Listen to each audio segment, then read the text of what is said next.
Let's reflect on your personal contribution over the past 3-4 days and start with your batting, your first 50 in first class cricket for Notts. And if we go back to almost day one, I think, where you put on that stand with Lyndon and started resisting a little bit of pressure, was that sort of an indicator of the way you want to play your cricket, soak up the pressure when it does come, and then you can kick on once you're in?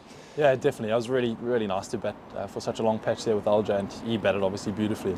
Obviously disappointed that firstly I couldn't sort of stick around with him longer to help him sort of give him the freedom and the time to get to his 100 properly, but he batted beautifully, and together we kept things pretty simple.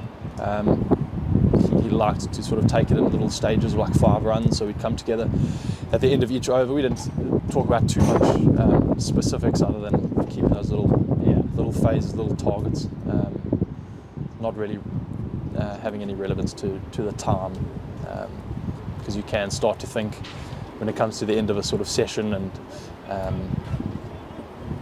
your game might want to change, but there's no reason obviously why it should.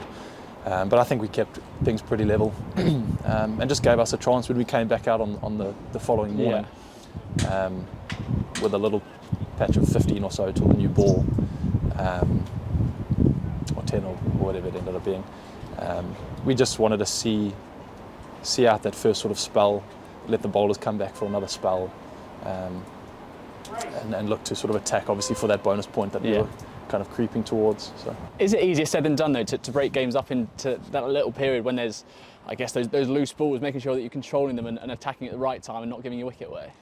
Yeah, you still want to be positive. You're not sort of shutting up shop or anything. You're still moving positively, and that was, I guess, one of the things that I was telling myself is no matter what kind of mode or gear that you're in, your movement's always positive, and then whatever you're doing with the ball is I guess, dictated on what the ball is like, but you're always in a positive kind of mindset to attack it if it is there, because you still obviously want to be scoring runs, which is the currency. So.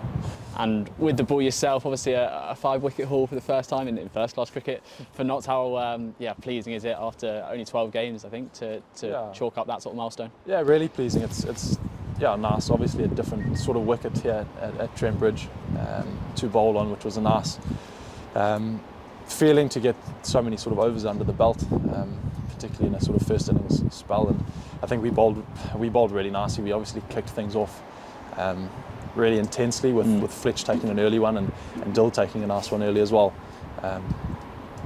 and set the tone, that sort of intensity that we wanted, and then we carried it on really, like that. Liam and myself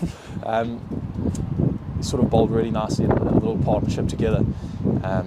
He was keeping things really tight from one end, and then we were chipping away at them.